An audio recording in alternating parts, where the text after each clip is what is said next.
professor's work. His name is BJ Fogg.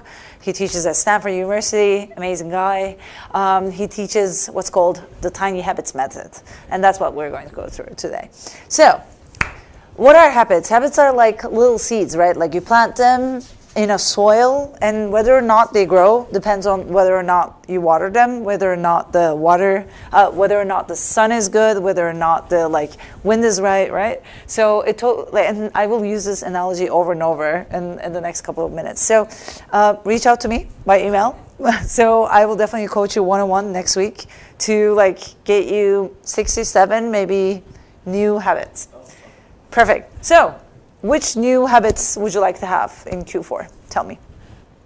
And if there are any comments in chat, if you can kindly refer them to me, that will be great. So, one habit for Q4. Tell me. Exercise. What else? Be more mindful about things and create a gratitude journal. Mindfulness, yeah. Grateful, gratitude journal. What else? Yeah.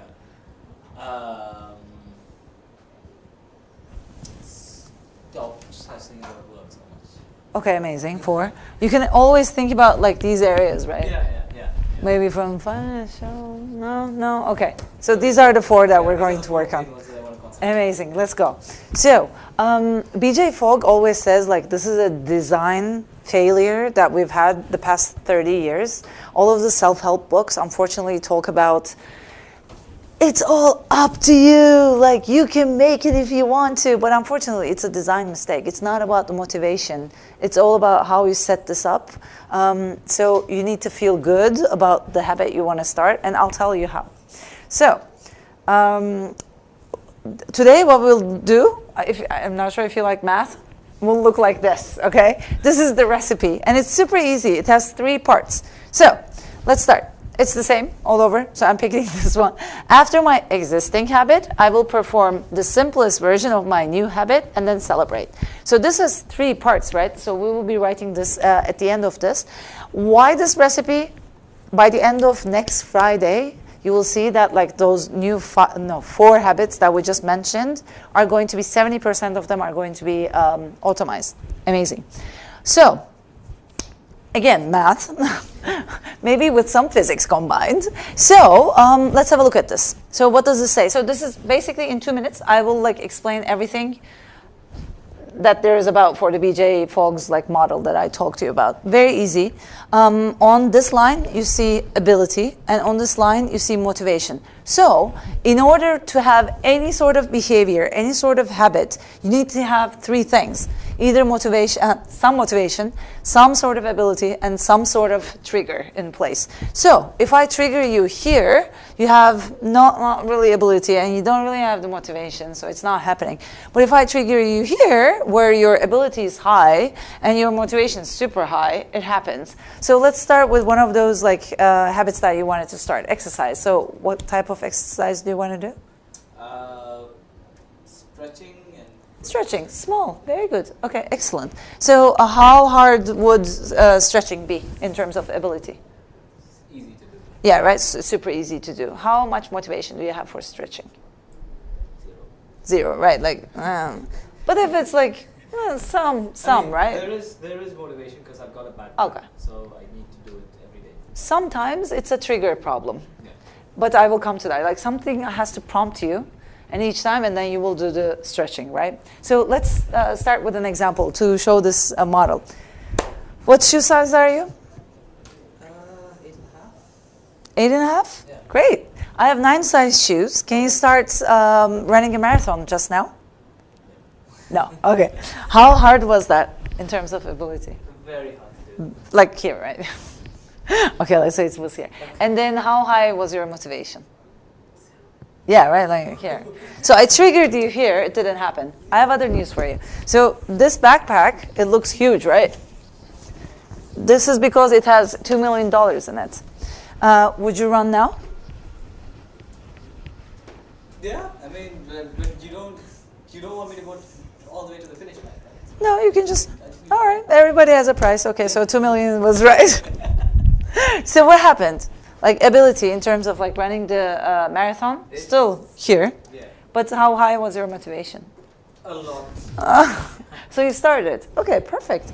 But the thing is, the problem is our motivation. Unfortunately, motivation is a thing that wavers so much. It wavers maybe more than the weather, you know, like it's so difficult to predict. So let's do something else. Can you get up? We've been sitting for some time now. Thank you. Can you stretch? You also wanted to stretch, right? Yeah. So I'm getting my Perfect. workout done. Thank you. So how easy was that? That is very easy. Right. Did you have a lot of motivation? Not really. But like you didn't want to break my heart, so you did it. Like so it happened, right? So that's the model. Like this is everything that B.J. Fogg talks about. He says like it's a design problem because we always try to begin with this here, and we tell ourselves, "Come on, you can do it."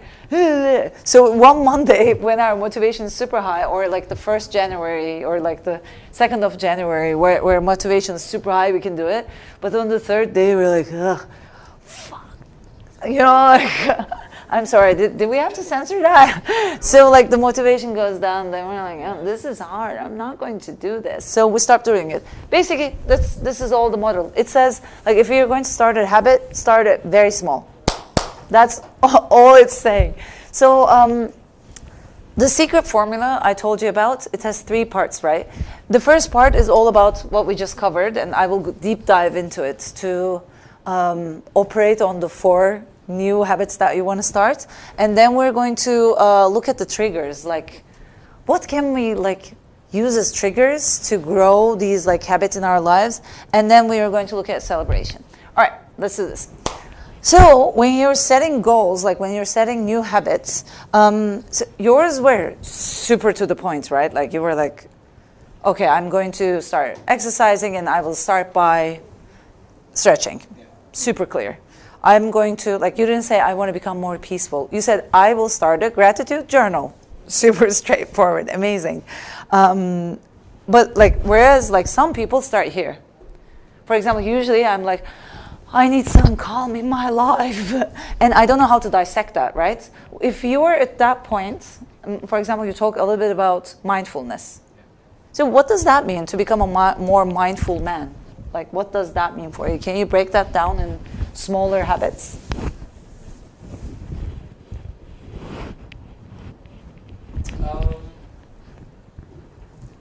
I think one of the major things would be not to be overwhelmed with stress or other external factors or triggers, and be more mindful. The problem with what you just said for this model, not for me, I totally understand and I'm there with you, is that this model only guarantees how to start a new habit. It does not help you stop a habit. So you just said not to be stressed out about it. Okay. Unfortunately, like if we were to find a model where you could actually stop a habit, then you would like crack the code on how to eliminate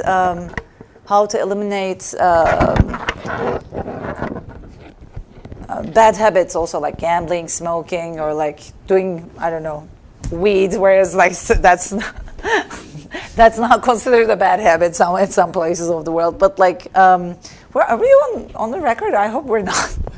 I'm just joking. We're live, by the way. Okay, so going back to this. So if you wanted to take the mindful man and break it into habits, what would it look like? New habits, not stopping existing ones. Having more physical activity. Okay, that's a good one.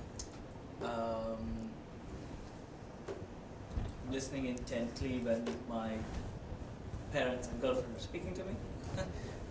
They're listening now. You're on the record. Yeah. This will be held against you. That's okay.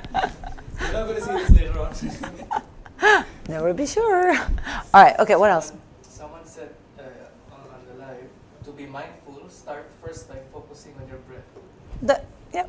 That's a great first small step, right? Okay, so that's the idea. I'm not going to push you further, but like you literally take 5 minutes to dissect that idea, right? Like when you don't know where to start, you dissect it into like literally, it takes you 5 minutes, and then you exhaust that list, by the way. Then you're like, you run out of ideas. So this is a great way to do this, to know where to start. So you might say, what is this? Basically, what we do with these habits here is that in order to know which one we want to actually start with at the end of this process, we have a look at first the x-axis. So I do not have a motivation or competency to do this. I have motivation and competency to do this. And then first, like, we put all of those habits in here, depending on how we feel about them. And then we're like changing also according to effectiveness. So at the end, what you're left with are those new healthy habits that you wrote down that you find the most effective and the easiest to do, right? In my case, it was calling my loved ones every day, or writing down the most important task of the day every morning, or turning off my WhatsApp notifications for becoming a more mindful or peaceful woman. All right, so now you know what to start with, right? But make sure that you're starting with those less than, like, these habits should really take less than 2 minutes. Let's go back to your stretching exercise. How can you make that stretching exercise less than 2 minutes?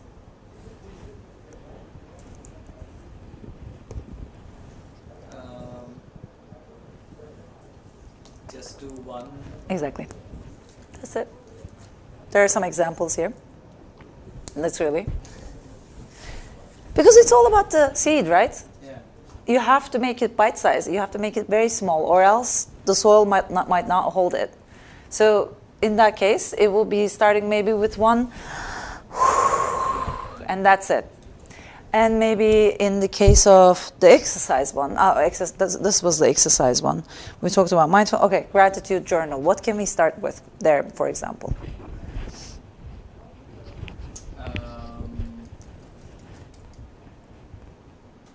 Starting to write for just 2 minutes. Or just opening the cover in the beginning. Literally. That I've done a million times already. You have? Yes. Okay, maybe write one word into it. And that could be your one word, literally just one word. Think about everything that happened that day and just one word about it. That will totally take less than 2 minutes. So here are some examples, right? So you can do either starter steps to dissect those habits, or you can do tiny version of the habits that you want to start. The starter steps, for example, pouring, like, instead of saying I will drink a sip of water, you can start by simply like going back to where you are, pouring some water for yourself, and that's it. That's the beginning of the habit. And then until that sticks, you do it over and over and over again, like every day. Coming here, instead of flossing every tooth, you start with one tooth. So this is the model's approach to minimizing and making these habits very small, so they're bite-sized, they're seed-sized, so that you can plant them, right? Okay. Just I just want to drop this here as well. I was really surprised about this. I thought, start with one thing, do that one thing, great, focus on that. With this model specifically, the more habits you start with, the better it is. So on Monday, when we start working together, I will kindly ask you to write like as much as possible, like maybe 10, 11 new habits, because this also shows you if your soil or sun is ready to grow those seeds. Sometimes they're not going to be ready. What am I talking about? For example, I wanted to have a meditation practice for years and years and years. I tried everything, meditation coach, no.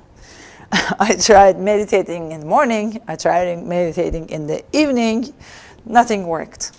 I wasn't ready, like my soil and my sun were not ready for this. But when my child was born, when I was putting her to bed, and she would not sleep, I would need to be there, like watching her, and then like she would look at me, and then I developed a meditation practice because I couldn't move anywhere. She was trying to fall asleep. There I would do 3 breaths, and that would really release me, you know. So I started with that. So sometimes it's not the right time. All right. We already talked about this. So what single small steps could be.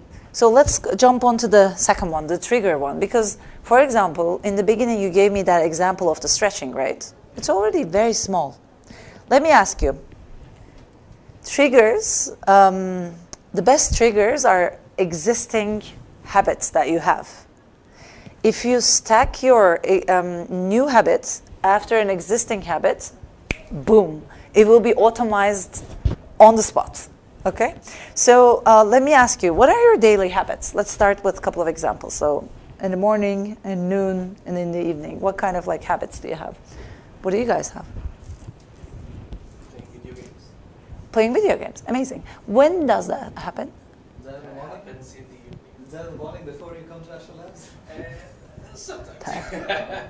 What's the trigger usually? I'm just curious. So you come home, you eat, and then turn it on? Dinner, take shower. Ah, okay. And then turn my computer. Exactly. So you just mentioned 3 different habits. Great. How about you? I read a book before I go to I read a chapter before I go to bed. Is there a trigger for that? Like, do you brush your teeth and then it happens? It's when I get into bed. Right. That's what I do Okay. when I get in. Do you turn the lights on before or after? I don't turn them off. The only way I'm going to turn them off is when I finish my chapter. Oh, sorry. Do you turn the lights on before? Yeah. Okay. So you turn the lights on, get into bed, and then start reading a chapter. Okay. 3 habits there. It's very interesting, by the way. Each of us have 110 habits. Yeah, about like 100, 110. And it's very exciting to add a new one to that list because you can't extend it beyond that. So it's very valuable to be able to add something to that list. This is me. I snooze every morning. So they're trying to wake me up. And then coffee for me, definitely. And 70% of the time, our most stable habits happen in the morning. Because we wake up in the same place almost every morning. But like what happens at noon or like at the evening, it really changes, right? Like Fridays, sometimes, I don't know, do you guys have a work from home policy? Yeah, no? Like there are meetings, right? Like urgent tasks to do. So like it's not really like streamlined, so you don't really have those type of like super sticky habits, I would say, during the day. But in the mornings you have these like habits. So if you were to start this like stretching habit, where would you put it? Where would you plant that seed? Morning or evening after work. Okay, where in the morning? Before I take my shower. Before you take, what happens before that? So brush my teeth. Brush your teeth? Okay, amazing. Then we could, so going back to that formula, after you brush your teeth, you're going to do one stretch and then celebrate. So that would be your line, right? Okay. Any habits you guys want to start?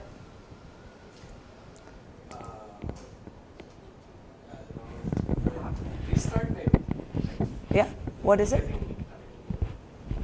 Getting back to exercise. Getting back to exercise? What do you want to do? Like running. Running? Okay. Or let's start with jogging. Jogging? What would be the smallest step of starting to jog? Just really getting out of bed. Getting out of bed. Okay. Very good. That's a start for me. Okay. So, okay, can you do that at the moment? Let me ask that. So when the alarm goes on, like, can you do that instantly? It depends if I had enough sleep. Like in the morning, when you wake up. Okay. Yeah, so I mean, depends what's my situation. Depends if I was like busy last night or I slept late. But I think that is like the first trigger. My question is because like it's usually so like if you try to plant that exercise habit into the morning, it adds so many complications, right? Like then you have to like, for example, here's a starter step for that: turn off TV. Then that starts the process of going to bed early. So then you might not want to think about the morning exercise, but then like starting off with this habit and then like taking it like to the next level. Where would you want to plant this? Like what could be the trigger for turning off the TV? Is there something that happens every night? Like, do you have a current habit? Once it reaches like 10:30, my phone automatically like tells me, "Hey, go to sleep," like an iPhone. Okay, does it help you go to bed? 80% of the time. Sometimes I ignore it. Yeah. If it says, it like prompts you, "Hey, it's time for your bed," still watch TV. Okay. Sometimes. Yes. Okay, I'm sorry. You can be honest here. There's nobody else. Nobody on that. Sometimes we're trying to make it such that the motivation becomes, and the motivation needed to do this is much higher. So, for example, sometimes we start with a small habit that does the following. At 10:30, your alarm goes off. You go and just take the plug out of the switch. Then it adds another complexity level to put it back on, like to turn the TV on. But as you can hear, there's so many ways you can test it, play around with this. If you're really like set on like starting a new habit, you need to sometimes it doesn't happen with the first seed, right? Like you need to like put so many different seeds, and that's why I'm like talking about so many different options. How about you? What do you want to start? So I just hired a life coach, and she's telling me to write 3 daily wins. Okay. And I'm just finding it really difficult to think to act. For me, it's like allocating the time to think of those, and then having to send them to her, and it just seems like I'm having to plug it in, like put an alarm on my phone to make it happen. Amazing. Let's put a trigger. So when do you want to plant this in your schedule? When I finish to end my day on a high, like before I'm about to go to bed. Amazing. What happened? Like, is there another existing habit around that So time? I might plug it in to between when I turn the light off and when I finish my chapter, when I read my book. That's what I'm thinking of. Okay. So when I open my book, I'm going to pick the pen up and write one sentence. Could that be like your formula, maybe? Yeah, could work. Okay, good. So let's play around with these, okay? These sentences that we just started with, because there is a very important third piece. So the existing habits are incredibly important triggers. Sometimes all we need is a very important trigger, but the celebration might be the most important part of all, and I'm coming to that. Let me give you a couple of examples, though, to give you a couple of more ideas. So I had I was coaching someone on their habits, and they wanted to start taking pills, and they always forget about it. Like, it wasn't like they went crazy about it. They had to take it every morning at the same time, but it was like getting forgotten through that morning's rush. So very easy. So we looked at what was happening every morning. Every morning she was turning on the coffee machine. So we put the trigger right next to the coffee machine, which is the pill box. So what happened was, so this is what her sentence looked like. After I drink, I'm so sorry. I started with the coffee machine example, but let's switch to the water. After I drink a glass of water, I will take one of my vitamins. So imagine this is staying right next to your water filter. It was automated right away. Okay? And another case. So one of the people I was coaching was trying to get his blood pressure every morning. This had to happen every morning. He had his coffee every morning. So that's why I got all confused. So we did the following. Right next to the coffee machine, we put the blood pressure and blood pressure machine. So after I drink my coffee, I will read my blood pressure and then celebrate. This sentence worked like a charm because this was happening every morning. So that was the trigger. So whenever he turned on the lights, he would then take the machine, put it together, and then while the coffee was, doing its job, the machine was doing its job, he did his blood pressure. Yeah, and then it was automated right away. Sometimes, though, it's more complicated, like the one that you talked about, right? Like there you have to play around a lot. So in this case, another person I was coaching, before I became a tech CEO, by the way, I was doing a lot of coaching. I'm not doing, unfortunately, a lot of coaching anymore, but I love it. Like I love touching people's lives. So what did we do? So she had an issue with like yo-yo diets, hated them. Like she tried everything to get a grasp of her own weight, and this was such a struggle for her. Like she tried everything, like going to dietitians, going to nutritionists, going to like a nutrition coach, tried writing down everything, tried every possible thing until then. So we tried to see what was the root cause of this, and then we tried a lot of things which didn't work, and then one thing really worked. Here it was. So she realized the biggest problem was almost every lunchtime, she skipped her meal. And when it was like 3 or 4 p.m., she went back to eating crap, And then she realized, okay, if I can have a proper breakfast before I get out of the house, this could help me. So in the morning, all we did was every morning she was drinking a glass of water with lemon in it. This is what she did. Like after she drank her glass of water, she turned on the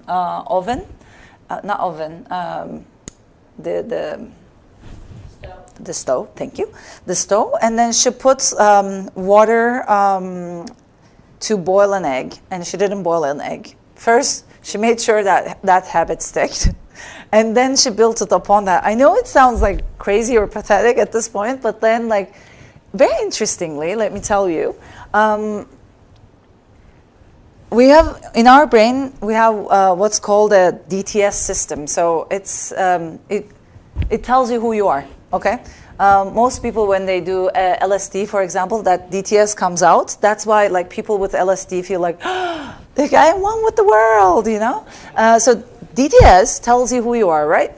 And you can trick DTS by this method because your brain starts telling you, oh, because you're boiling that water. You're really taking good care of yourself. So you can't really get out of that identity anymore. Whatever choices you're making after that, you're like, I'm already taking good care of myself. So very small steps, right? Very small, stupid habits, yes. Like turning on the stove, what is that? But it's really helping your DTS to take control of your own thoughts about yourself so that you start acting accordingly. Make it till you fake it, so to say, right? So maybe, let's go to celebration. And this is the part I love the most. So let's see. Yeah, we have 10 more minutes. So this guy's called Eugene. Eugene started the whole habits research back in the 1970s. He was sitting down at breakfast one morning with his wonderful wife, Beverly, and he looked at Beverly and said, Beverly, pink elephants flying 87. And she knew immediately there was something wrong because what the hell does that even mean, So she takes him, brings him to the hospital. They find out there's a huge infection on his body. They treat him with antibiotics immediately. Everything is cured except his brain. So in his brain, there's now a memory gap for the past 30 years, and his short-term memory lost, fried. So they send them back, but they tell to Beverly, every morning you have to sit him down, talk to him, and tell him that you guys are married, show the pictures, show what happened. He will understand, and make sure to give him some habits too. Dress him up, and then help him walk around the house in that block. They go back, they do this for a month, and then something happens. Back then, the clocks didn't have the batteries, right? Exactly. So one morning, it didn't bell. The ring didn't bell. No, the bell didn't ring. So she wakes up. There is no Eugene. She's like, what the hell? Where did he go? She goes downstairs. There's no Eugene. He's like, okay, this is over. He'll be gone. And by the time she's calling the police, he just enters the house like nothing happened. He takes his shirt off, and she's like, okay, what's happening here? And it starts happening every morning. So she gets worried, and Okay, I'm not going to make that joke. But like she gets someone after him to watch over his shoulder to see what he's doing, right? So a lab assistant does that and finds out every morning Eugene wakes up, gets dressed, and walks around that block. How did that happen? Wasn't his brain fried and like short memory loss and all of that? Very interestingly, our habits are run from a place in our brain called the basal ganglia, which is like a very ancient part of our brain. So it's not from the memory part of our brain, but from a very like ancient part of the brain that habits are formed. So basically, they did it so many times over and over again with Beverly that Eugene's brain stored this in the basal ganglia where he didn't have any problems with after that infection. So I'm slowly coming to celebration, by the way. So after this example, the scientists wanted to deep dive and understand more about how habits worked. So they did one of those unfortunate animal tests with a T. Yeah. So the mouse here, every time the mouse stood in the beginning of the T, she heard a click, and this was the trigger. And after that trigger came, the first 8 to 10 times, the mouse would be sniffing around, losing some time, looking up, looking down, and then going maybe right, and then left to find the chocolates. But after 8th or 10th time, what did happen? Trigger happened exactly. Click, and then straight to the left. Click, straight to the left. It was automized. Now, it was a habit, right? They looked at the mouse's brain on the habits. What happened to it? Interestingly, there was huge high brain activity on the first 8 to 10 times. After that, voila, low brain activity. Why? Because habits are all about energy saving. So it's our it's a gift from evolution to us, in that we don't want to take too much CPU out of our brains to store this data. It acts automatically from the basal ganglia, where we're not spending that much energy. So, but you might still ask, so this is where I'm coming to celebration, finally. You might ask, why this trigger part? Why is the brain so active still when the trigger is happening? Because, again, think evolution. If the mouse would hear not a click, but a meow, what would the mouse do? Jump or go back, right? So our brains still need to be super active before going into that automation, right? We listen, which is why the triggers are so important, right? Set the right trigger and you're going to be great, good to go, because our brains still listen a lot, and this is autopilot. And then, during chocolates, it still listens to it so much because it's our brains are actually trying to understand, is this good for anything or not? Don't let me store something that's useless, So the chocolate part is great. I'm going to bring this point home by saying, unfortunately, most of the time when we're trying to set up habits, we're not congratulating ourselves. On the contrary, when we're starting with these super small habits, like stretching, like you said, instead of starting to jog, maybe, if you just start with the stretch, or if you just start with one sentence, or if you just start with turning off the TV at night instead of going for a run.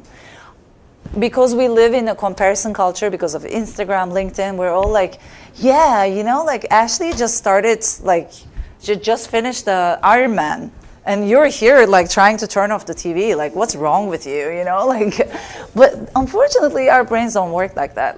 It's craving the chocolate. So if you give your brain oh, you're just stretching, how you're good for nothing, and then it tells you, oh, maybe let me not do this habit because it's not there's no chocolate at the end. So chocolates being the analogy here, right?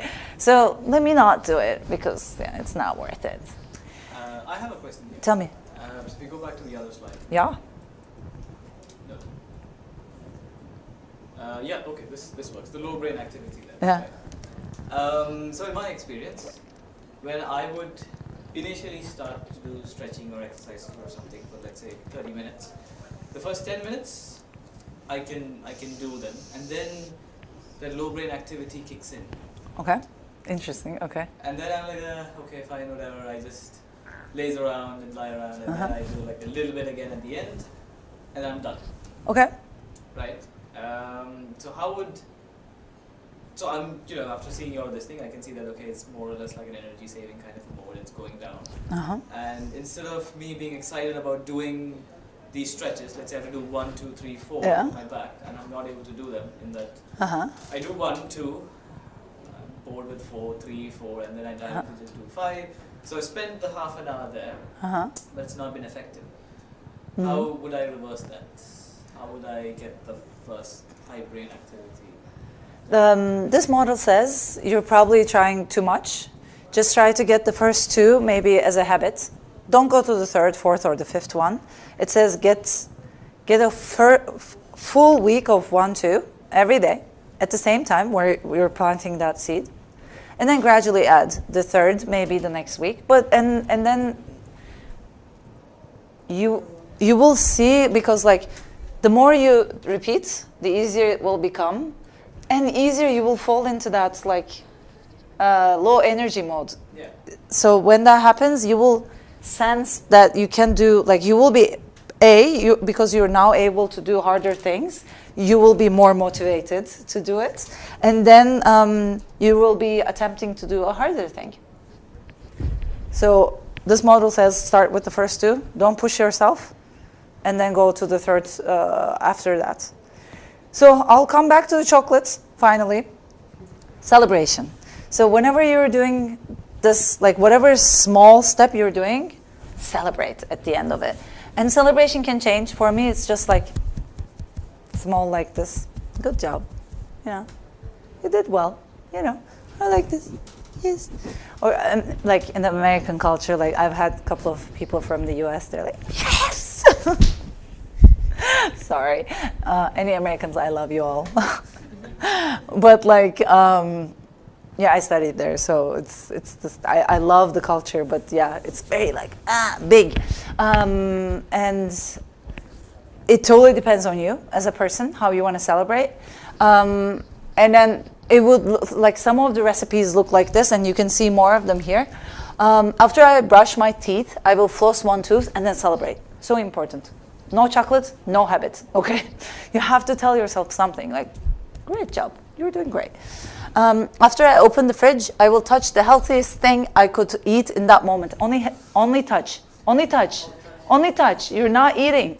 You're only touching. Like, you can touch the cucumber and then like eat whatever the hell you want. What if there's nothing healthy in my fridge? That's a great starter step.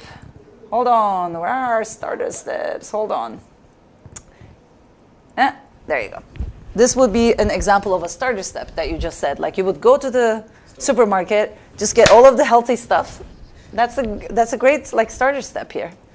So okay, coming back. What are some of the other?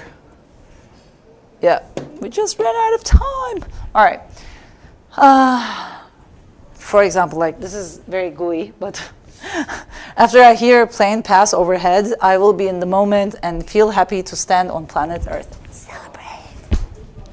I love the morning stuff. Like some people, when they can't, I love that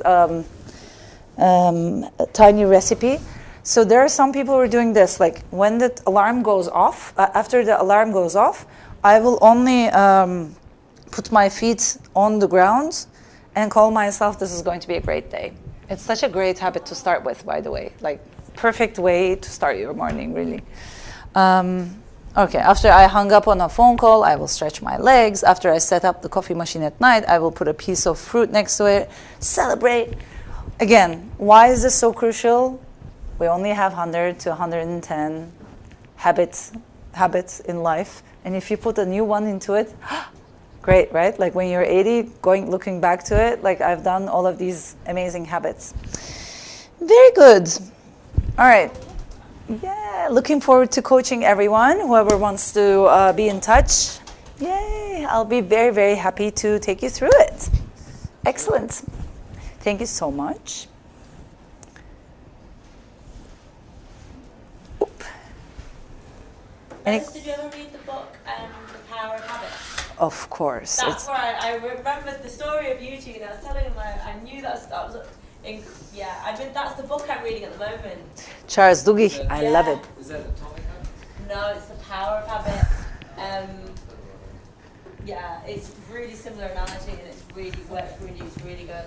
It's amazing. Yeah, that's my night book at the moment. Yeah. That's my habit book. As a next step, please read either Tiny Habits by B.J. Fogg. Okay. There's a more, I would say, like easier version of it. It's called Atomic Habits. Yeah. Again, like Yeah, Atomic Habits. I forgot the guy who wrote something. James Clear. Yeah,